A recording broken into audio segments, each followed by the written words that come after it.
Are you ready to get the hydrafacial glow? Loved in 87 countries across the world. It's not a facial, it's a hydrafacial. Now available across the UK. Visit hydrafacial.co.uk to find your nearest location.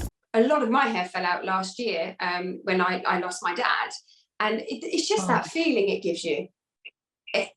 You just can't explain. And to give back, because in this career, you so quickly realise that it's not about you, it's always about others. And you meet some incredible people.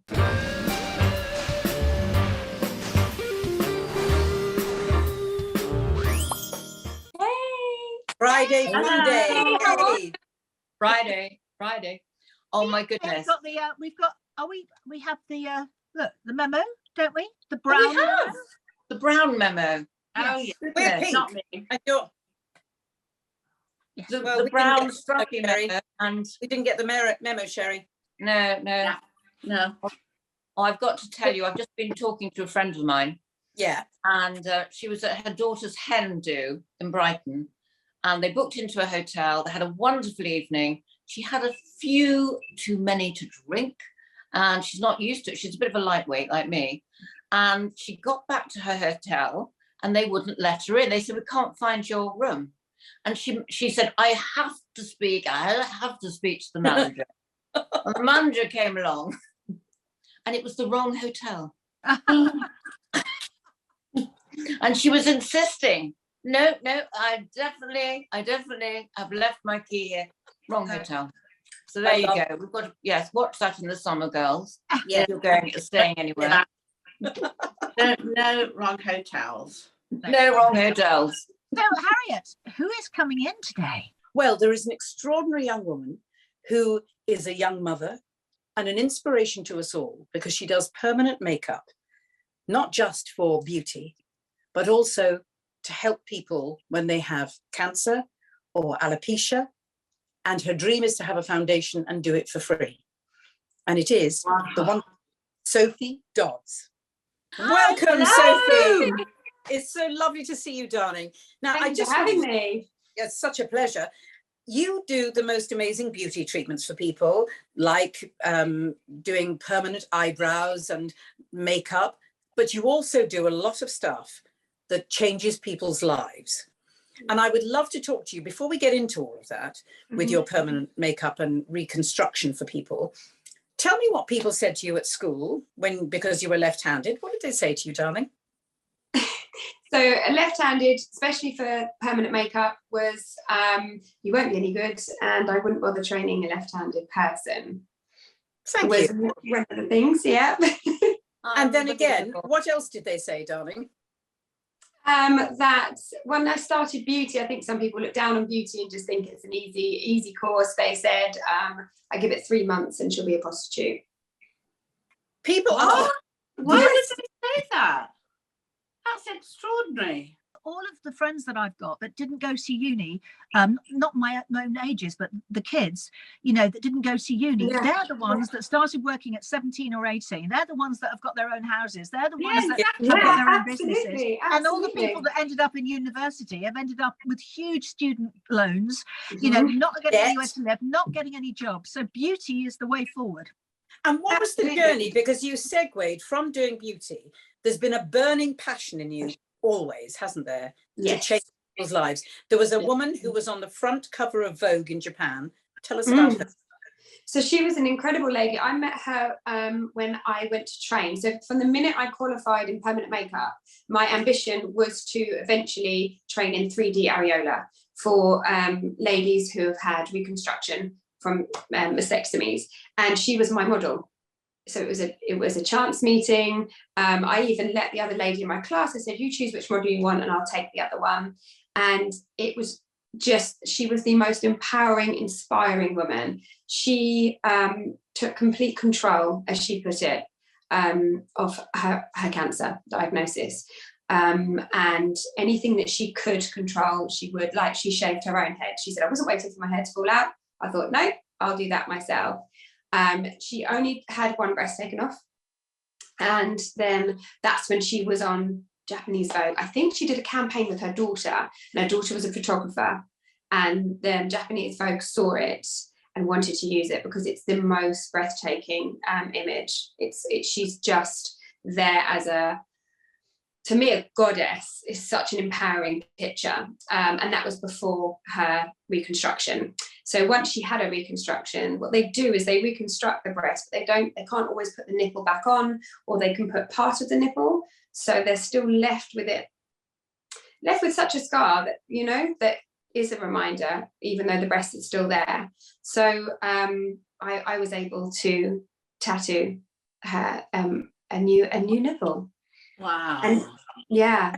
Again, and she had some beautiful floral as well done around the breast. She had like a garland of flowers. It was just stunning. And you want to take beautiful. it further, don't you? You want to work with women. Absolutely. And for nothing. And you train people now. You train young women to do the same thing. Yeah. So I work on. It's a funded course.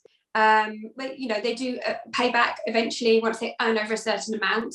But it's not huge. It's not huge at all. But it's giving people the chance, especially us mums, or later on in life, if we find ourselves we're in a job that just doesn't give us, we just work to work. Yeah. And this school gives the opportunity that you can have the funding. It's a 20-week course. I trained for 6 weeks of that.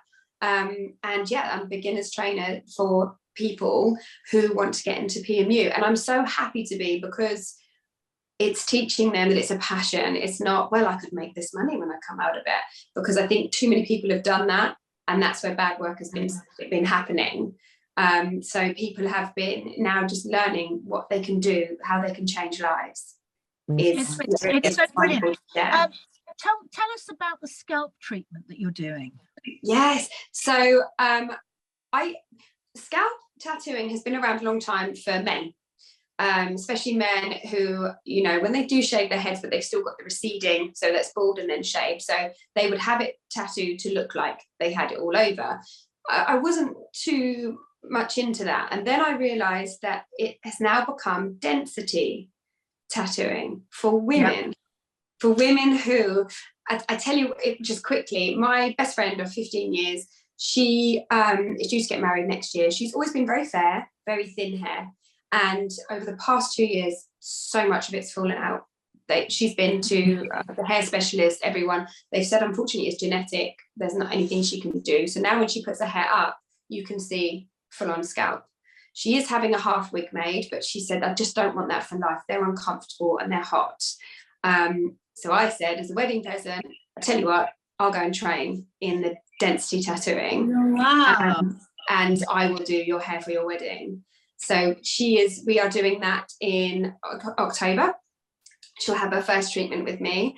And the lovely guy that's training me, he said, look, if we can get her, I will do it with you. And then you can do the top up. And she said to me, Sophie, I'm on forums and there are so many women that are going through the same thing, but they don't know what's available. So can you tell us exactly? I know I've seen the male one, how that works. Yeah. Mm-hmm. But tell us how the density one works for women.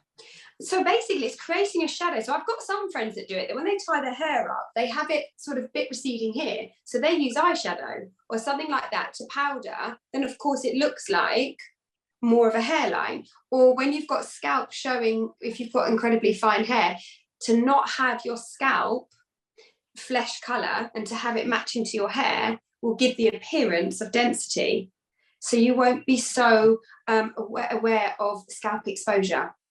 It's honestly, the before and afters are just wonderful. So it's like the hairsprays that you spray. Yes, that's exactly it. That's exactly it. Yeah. But it's permanent. And so you have to, like normal, like I've just had my eyebrows tattooed last week. Oh, lovely. Lovely. But what happens with that, as you know, is you have them done and then they come off. Don't they? Then the colour goes and then you have to have them done again. Is that the same principle? Yeah. Is that how it works with the density tattoo? So not so much, because it's done in dots, very small micro dots. So you see, so with tattooing, we can do shading, or we can do pendulum technique, hair strokes, anything. This is done slightly different. So I haven't seen the full healing process with it, but I do know that lots of women don't walk around with loads of scabs in their hair because can you imagine it everywhere? So no, it's not as much. I mean, I think it's brilliant. I really do, because I mean, I know so many people, especially women that have had babies recently. They lose their hair here, and it doesn't matter, because if the hair grows back, it doesn't make any difference anyway. That's exactly. So that's why I think as well it's such a versatile treatment that you don't. It's not. It is for life, but it's not for life. Your hair can grow back, and it would, as you say, wouldn't look any different. But the same, it's such a lot of my hair fell out last year when I lost my dad, and it's just that feeling it gives you. You just can't explain, and to give back, because in this career you so quickly realise that it's not about you. It's always about others, and you meet some incredible people along the way that wasn't there a woman who was homeless and you? Yes. Yeah, so that was last week, and we'll be posting that video on my makeup, the London page soon. She came to be a model for one of my beginners because she PMU, the price tag wasn't accessible to her. She had a few things going on, mental health wise, self-harming to the face, so there was a lot of scarring. So I had to work very closely with my student because scarred skin is quite difficult to work on. But it showed my student firsthand. The video is just beautiful. The woman sobs when she sees her face for the first time. And the words she said to me, she looks at me in the video, you can't really understand, but she says, I can't see any bad. I can't see any bad. Because for her scarring from what she does to herself is so prominent that all of a sudden we've changed her narrative. You've given her back her. Yeah. And she's back in next week to have her eyeliner tattooed, so there we are. And I've said to her, you're free for life now with me. I said, you can come to me anytime. What you do is so incredible. And I hope you realise how inspirational you are and how amazing you are, because this is life-changing in a very different thing. I mean, listening to you, I just think it's quite emotional, I think, because what you can do for people is extraordinary. And I can't tell you how inspirational you are. I mean, your treatments, I'm sure you've got quite a few different treatments. And I'm just interested in why you wanted to do this. What made you want to do this? Helping other people. There's I think we've all got it at times in our life when we perhaps feel incredibly lonely and wish that perhaps we have somebody at a point to maybe say, no, that this doesn't have to be your forever. This doesn't have to be. And so I started beauty for that reason, but just it didn't sit well. Doing the nails and things like that for me, I wasn't very good, and it just didn't give me that feeling. Then when I started to do makeup, I enjoyed the makeup side of it, but I kept thinking, no, but I could do more.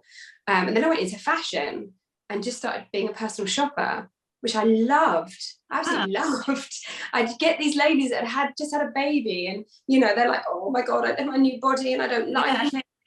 I'd be chucking them everything in and telling them, and they just love it. I mean, the husbands hated it. The credit card was unreal. But these women, you could see, just all of a sudden they'd look in the mirror and go, no, I am attractive. Look at me. And I met some amazing people doing that. But again, unfortunately, in fashion, it was I think £6.80 an hour. You didn't get commission. And I had a daughter of my own. And so I thought, right, what else can I do? And then I went back to beauty and was allowed to just specialise in skin.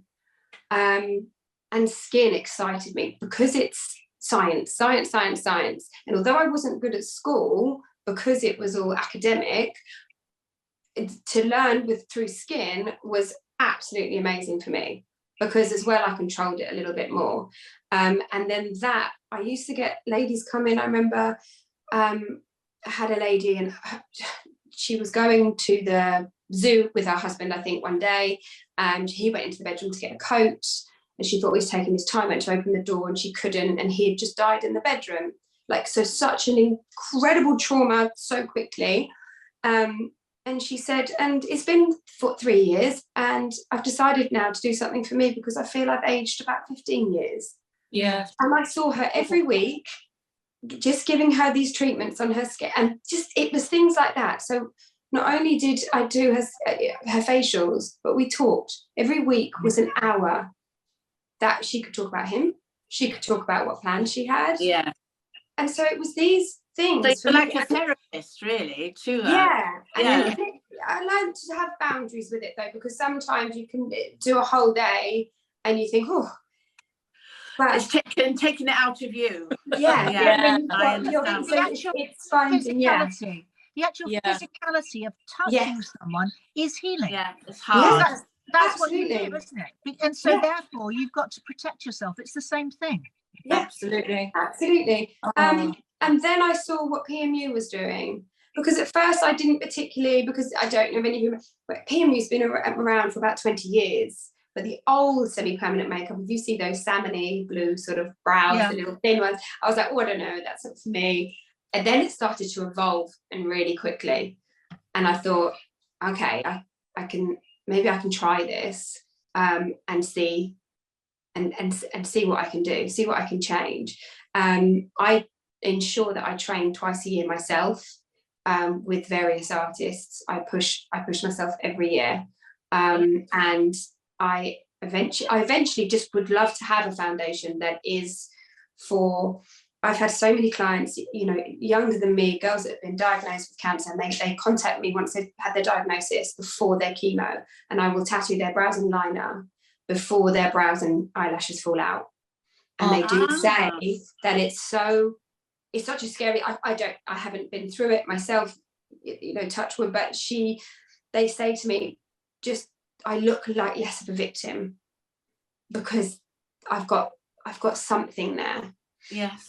Yes. Do you know? So it's like my brows are where my brows were. My eyes are still framed. So I do, and then I do post chemo as well. That can be slightly trickier, especially because even I could look and go, is that where their brows would naturally sit? But it's still giving something. It's still giving something for them that, oh yeah, I know that lady. I know that lady. You know? Yes. So alopecia, I mean, I've sent Harriet a couple of videos. Alopecia is one of my favorites to work with as well. Because again, for these ladies, but I would, there's so many women it's not accessible to because of the price tag. So the lady came to me because it was £50 to be a model. So that's how she came to the school. But some people are a bit scared to be a model to somebody that's never tattooed anyone before. Yeah. So, and especially with areola, you would want an advanced technician, you know. And you can be models for master classes, but they're not as consistent. So to have a foundation where it is accessible, but I want it as an umbrella, you know, so the hair density, the areola, the brows, the liner, you know, everything. Oh, amazing. Well, do you know, as Sherry said, Sophie, you are incredibly inspirational. And I know that you're spiritual, because I am very spiritual. And has that, the spirituality side of things, has that helped you with what you're doing, with relating to people? And have you had any sort of experiences that you could tell us relating to that? Yeah, I think when you are spiritual, such as yourself, you have a different outlook. Yeah. So even on business, it's not such a cutthroat thing for me. I work on people and everything that comes with them.